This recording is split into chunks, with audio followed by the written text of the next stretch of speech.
Hello guys, welcome back to my channel. हम बात कर रहे हैं एमकॉन रसायन इंडिया लिमिटेड आईपीओ के बारे में। देखा जाए तो एक नया आईपीओ नेक्स्ट मंथ से यानी मार्च के महीने से स्टार्ट हो जाएगा। ज़बरदस्त इसमें ग्रोथ देखने को मिल रहा है, ज़बरदस्त इसके अंदर पैसा बन सकता है ये आईपीओ के अंदर, क्योंकि केमिकल क्षेत्र का ये आईपीओ है जो जिसका कंस्ट्रक्शन के अंदर ज़्यादातर मैन्युफैक्चर करती है ये कंपनी। और ये कंपनी को अच्छी तरह रिव्यू करेंगे, डेट को देखेंगे और कितने प्राइस पे ये आईपीओ आ रहा है वो भी देखेंगे, और साथ साथ देखेंगे क्या ग्रे मार्केट प्रीमियम चल रहा है इसका वो भी देखेंगे, और इसके अंदर सब्सक्रिप्शन लेना चाहिए कि नहीं लेनी चाहिए, सारी बातें सारी चीज़ें इसी वीडियो में अच्छी तरह एनालाइज करेंगे। और कितना चांसेस है कि हमको अलॉटमेंट मिल सकता है कि नहीं मिल सकता है। अगर अलॉटमेंट नहीं मिला तो उसके बाद नेक्स्ट स्ट्रेटेजी क्या रहेगी, ये सारी बातें सारी चीज़ें इसी वीडियो में डिस्कस करेंगे। उससे पहले मैं कहूँगा चैनल को एक लाइक कर दो, सब्सक्राइब कर दो और साथ साथ में बेल आइकन की बटन दबा दो। लिंक डिस्क्रिप्शन में दी हुई है, उसके माध्यम से अपना डीमेट अकाउंट ओपन करके एमकॉन रसायन इंडिया लिमिटेड के अंदर पार्टिसिपेट कर सकते हैं और शेयर मार्केट के अंदर भी आप ट्रेडिंग कर सकते हैं। चलो देखते हैं एमकॉन रसायन इंडिया लिमिटेड का आईपीओ अच्छी तरह review. Back to my channel, हम बात कर रहे हैं एमकॉन रसायन आईपीओ के बारे में। देखा जाए एक नया आईपीओ स्टार्ट हो रहा है मार्च के महीने में, और इसकी डिटेल देखेंगे कि इसके अंदर क्या करना चाहिए, सब्सक्रिप्शन वगैरह देखेंगे और इसकी प्राइस को देखेंगे। बात करेंगे आईपीओ के बारे में तो आईपीओ स्टार्ट हो जाएगा 6 मार्च 2023 से और क्लोज भी हो जाएगा ये 10 मार्च 2023 से। और बात करेंगे आईपीओ की प्राइस की तो जो इसका रखा गया है करीब 40 रुपीज़ 40 रुपया पर शेयर्स रखा गया है इसका प्राइस, और इसका भी फेस वैल्यू करीब 10 रुपया पर शेयर रखा गया है क्योंकि ये एक एसएमई आईपीओ है। बात करते हैं आईपीओ के साइज़ के बारे में, तो इस आईपीओ का साइज़ है करीब 6 करोड़ 84 लाख का ये टोटल ये आईपीओ है जो हमको लिस्ट होता हुआ दिखाई देगा। इसकी लिस्टिंग हमको एनएससी एसएमबी की वेबसाइट के ऊपर लिस्ट होता हुआ दिखाई देगा, क्योंकि एक एसएमई आईपीओ जिसके अंदर सिर्फ और सिर्फ लॉट के अंदर ही ट्रेडिंग होती है। और जैसे कि इसका भी एक लॉट रखा गया है करीब 3000 शेयर्स का लॉट रखा गया, यानी इसके अंदर बाय करना चाहते हो तो कम से कम 3000 शेयर्स मिलेंगे एक लॉट के अंदर, मिनिमम और मैक्सिमम रिटेल के लिए। चलो आईपीओ की और भी क्या डिटेल है वो भी देख लेते हैं। उससे पहले चैनल को लाइक कर दो, साथ साथ में सब्सक्राइब भी कर दो। एमकॉन रसायन इंडिया लिमिटेड आईपीओ के बारे में देखा जाए तो कंपनी की शुरुआत 2016 में हो गई थी, और कंपनी एमकॉन रसायन इंडिया लिमिटेड का जो बिजनेस है वो मैन्युफैक्चरिंग करती है। करीब देखा जाए marketing and selling modern building material and और साथ साथ में कंस्ट्रक्शन केमिकल भी बनाती है। और देखा जाए कंपनी मोर देन करीब 80 यानी 80 product including a range of construction material and construction chemical both powder and liquid form में है। और कंपनी के बारे में बात करते हैं, powder product of the company ready mix plaster tile adhesive block adhesive wall putty on macro concrete और साथ साथ में polymer mortar injecting non shrink grout and floors hardener वगैरह ये कंपनी मैन्युफैक्चरिंग करती है। और कंपनी लिक्विड के बारे में बात करते हैं, liquid form product include polyurethane PU base liquid membrane binding agent paint anti corrosive coating concrete admixtures and curing compound वगैरह बनाती है। और कंपनी का जो और भी चीज़ें वो दिखते हैं, the product of Emcon Rasayan India limited market under the brand name लेवल एमकॉन करके ब्रांड लेवल नाम है कंपनी का। और साथ साथ में क्या है कंपनी की और बात करें देख लेते हैं एमकॉन रसायन इंडिया लिमिटेड आईपीओ के बारे में क्योंकि आईपीओ आ रहा है बहुत जल्द, स्टॉक मार्केट का सब्सक्रिप्शन स्टार्ट हो जाएगा। मैं लेकर आया हूँ आपके एमकॉन रसायन इंडिया के पर्सनल वेबसाइट पे, जहाँ पे ये अपना जिसके अंदर फील्ड में काम करती है मैन्युफैक्चर करती है ये कंपनी के वेबसाइट के ऊपर मेंशन किया हुआ है। और साथ साथ मैंने देखा जाए तो कंपनी का जो मेन ब्रांड है जो कंपनी बनाती है ये सारा प्रोडक्ट है इनका जो अक्सर कंस्ट्रक्शन के अंदर यूज़ होता है, और कंस्ट्रक्शन के अंदर जो लिक्विड यूज़ होता है प्लास्टर यूज़ होता है वो ये सारी कंपनी मेन बनाती है जो हमारे घरों के अंदर यूज़ होता है। और साथ साथ में इनकी सर्विसेज है जो यहाँ पे दिया गया है। और साथ साथ में जो इनके पार्टनर है रुस्तम जी, निसाम और इंडियन रेलवे, आरमेल, लोधा, डीबी रियल्टी, ये सब इनके साथ कंपनी का टाइप है। चलो और भी क्या डिटेल है कंपनी को भी देख लेते हैं। उससे पहले कहूँगा चैनल को एक लाइक कर दो, सब्सक्राइब कर दो, साथ साथ में बेल आइकन की बटन भी दबा दो। और कंपनी की डिटेल में बारे में बात करते हैं तो कंपनी की जो मैन्युफैक्चरिंग है इसकी 2 मैन्युफैक्चरिंग प्लांट है, एक वलसाड के अंदर है, दूसरा नवसारी गुजरात के अंदर है। Plant at MIDC Shrigram Valsad Gujarat mainly engage manufacture admixer wall putty tiles adhesive plant concrete repair system and waterproofing system and has an installed capacity of 2500 metric ton per annum and the plant in Navsari Gujarat manufacture ready mix mortar block adhesive and साथ में adhesive has to be installed capacity 12,500 metric ton। और भी company की detail क्या है वो भी देख लेते हैं।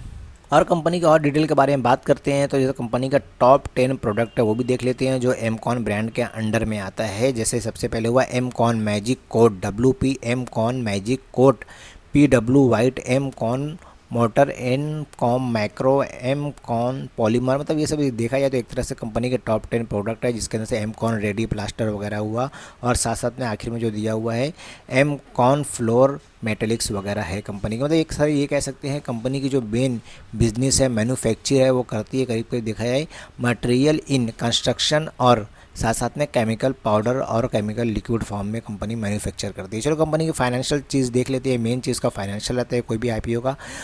उससे पहले हमारे चैनल को एक लाइक कर दो, साथ साथ में सब्सक्राइब करें। कंपनी के फाइनेंशियल के बारे में तो एमकॉन रसायन इंडिया लिमिटेड का 2020 के अंदर करीब करीब देखा जाए टोटल असेट थी 7 करोड़ 76 लाख की, टोटल रेवेन्यू आया था करीब करीब 9 करोड़ का और प्रॉफिट आफ्टर टैक्स देखा जाए तो 3,61,000 का प्रॉफिट आया था। कंपनी की नेटवर्थ हो गई थी करीब करीब 1 करोड़ 10 लाख की, रिजर्व एंड सरप्लस 9 लाख का है कंपनी का, लेकिन बोरोइंग देखा जाए तो करीब करीब 3 करोड़ 21 लाख की कंपनी के ऊपर टोटल बोरोइंग का हो या कर्जा का हो दोनों बात एक ही है। यानी कंपनी के ऊपर करीब करीब 3-3.5 करोड़ का कर्जा भी है।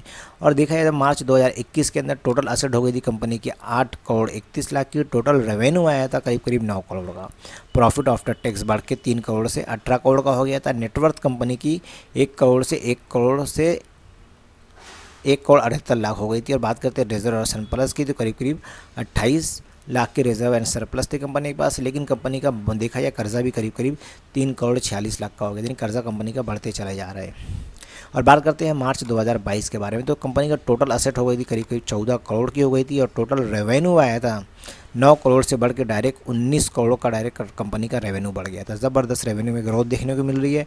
और बात करते हैं प्रॉफिट आफ्टर टैक्स की तो 44 करोड़ का कंपनी का प्रॉफिट हो गया था। नेटवर्थ कंपनी की हो गई थी 2 करोड़ 21 लाख की, रिजर्व एंड सरप्लस 71 लाख का हो गया था और कंपनी का कर्जा उधार बढ़ के करीब करीब 7 करोड़ 40 लाख का हो गया, यानी कर्जा भी करीब करीब डबल हो गया था। बात करते हैं जून 2020 के 22 के अंदर क्वार्टर के बारे में तो देखा है तो ये क्वार्टर के अंदर करीब करीब 15 करोड़ 50 लाख का टोटल असेट हो गई थी और टोटल रेवेन्यू आया था 6 करोड़ 54 लाख का। और बात करते हैं प्रॉफिट आफ्टर टैक्स की, ये क्वार्टर में 23 से 24 लाख का प्रॉफिट हुआ था। नेटवर्थ कंपनी की हो गई थी 2 करोड़ 44 लाख की और साथ साथ में रिजर्व एंड सरप्लस करीब करीब 94 लाख का हो गया था और कर्जा का देखा जाए तो करीब करीब कर्जा कंटिन्यू बढ़कर 7 करोड़ 52 लाख का हो गया था।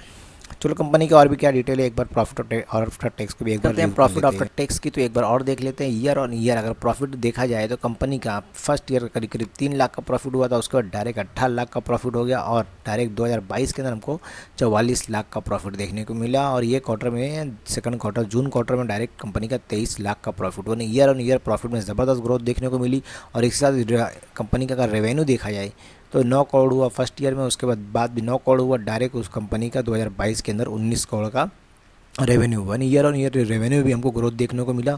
और साथ साथ में कंपनी की बात करते हैं रिजर्व एज सरप्लस की तो फर्स्ट ईयर 9 लाख होगा और उसके बाद जून क्वार्टर इन 2022 के अंदर डायरेक्ट 94 लाख का रिजर्व एंड सरप्लस है। लेकिन एक सबसे बड़ी दिलचस्प बात इसके अंदर ये भी कंपनी का जो कर्जा है बोरोइंग भी करीब करीब बढ़ते चले गई है। 3 करोड़ से डायरेक्ट 3 करोड़ 46 लाख हो गया, डायरेक्ट 7 करोड़ हो गया, उसके बाद 7 करोड़ 52 लाख। नहीं दिखाया तो कंपनी के ऊपर करीब करीब 7 करोड़ का भी कर्जा भी है। चलो देख लेते हैं और भी क्या डिटेल है कंपनी की वो भी देख लेते हैं। उससे पहले कहूँगा चैनल को एक लाइक कर दो, सब्सक्राइब कर दो, साथ साथ में बेल आइकन की बटन भी दबा दो। एमकॉन रसायन आईपीओ के बारे में अगर इसकी डिटेल देखा जाए तो ये आईपीओ 6 मार्च 2023 से स्टार्ट हो जाएगा और 10 तारीख को ये आईपीओ क्लोज हो जाएगा, जिसका फेस वैल्यू करीब करीब 10 रुपया पर शेयर रखा गया है। आईपीओ प्राइस के बारे में बात करते हैं तो 40 रुपया पर शेयर आईपीओ प्राइस भी रखा गया है। और क्योंकि एक एसएमई आईपीओ जिसके अंदर लॉट के अंदर ट्रेडिंग होती है, इसका भी लॉट करीब करीब 3000 शेयर्स का रखा गया, यानी मिनिमम और मैक्सिमम रिटेल एक लॉट लेंगे जिसके अंदर 3000 शेयर्स रहेगा। और 3000 से ज़्यादा लेना चाहते हैं तो आपको 2 लॉट लेना रहेगा, जिसको HNI से कैटेगरीज में आ जाएंगे। अब बात करते हैं जिसके अंदर आपको 6000 शेयर्स मिलेंगे। और इशू साइज़ के बारे में बात करते हैं तो टोटल इशू 6 करोड़ 84 लाख का है और पूरा फ्रेश इशू है 6 करोड़ 84 लाख का। चलो बात करते हैं कंपनी की लिस्टिंग के बारे में। लिस्टिंग देखा जाए तो हमको ये लिस्टिंग NSE SME पे लिस्ट होता हुआ दिखाई देगा, क्योंकि ये भी एक SME आईपीओ है। और इसी के साथ में देखते हैं जो कोटा अलॉट हुआ है, कोटा भी देख लेते हैं 50-50%। HNI को जो शेयर्स ऑफर हुए हैं वो 50% ऑफर हुए हैं।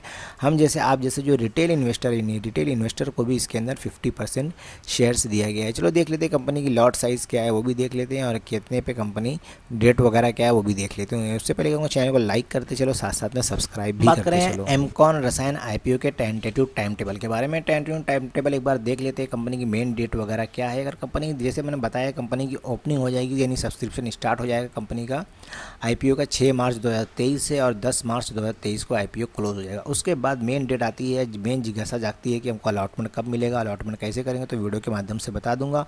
और कंपनी का अलॉटमेंट देखा जाए तो 15 मार्च 2023 को हमको अलॉटमेंट देखने को मिलेगा, और साथ साथ में देखा जाए तो इनिशियल रिफंड हमको देखने को मिलेगा 16 मार्च को, और साथ साथ में डीमेट अकाउंट में ये 17 तारीख को आ जाएगा। उसके बाद बात करते हैं लिस्टिंग की, तो मेन डेट जो इसकी लिस्टिंग की है वो 20 मार्च 2023 को ये कंपनी का आईपीओ लिस्ट हो जाएगा, क्योंकि कंपनी का बहुत स्पेशल डे रहता है लिस्टिंग का डे। और बात चलो देख लेते हैं आगे इसका लॉट साइज़ वगैरह क्या है वो भी देख लेते हैं। बात करें एमकॉन रसायन आईपीओ के लॉट साइज़ के बारे में, एक बार लॉट साइज़ को समझ लेते हैं कैसा है। जैसे मैंने बताया इसके अंदर मिनिमम और मैक्सिमम एक लॉट ले सकता है रिटेल, जिसके अंदर 3000 शेयर्स मिलेंगे और अमाउंट पे करना पड़ेगा 1,20,000 कम से कम पे करना पड़ेगा। और मैक्सिमम देखा जाए तो एक ही लॉट मिलेगा रिटेल को, और एक से ज़्यादा लेना चाहते हो तो एचएनआईसी कैटेगरी में अप्लाई करना पड़ेगा, और कम से कम 2 लॉट लेना पड़ेगा जिसके अंदर मिलेंगे टोटल 6000 शेयर्स, और अमाउंट पे करना पड़ेगा 2,40,000 अमाउंट पे करना पड़ेगा।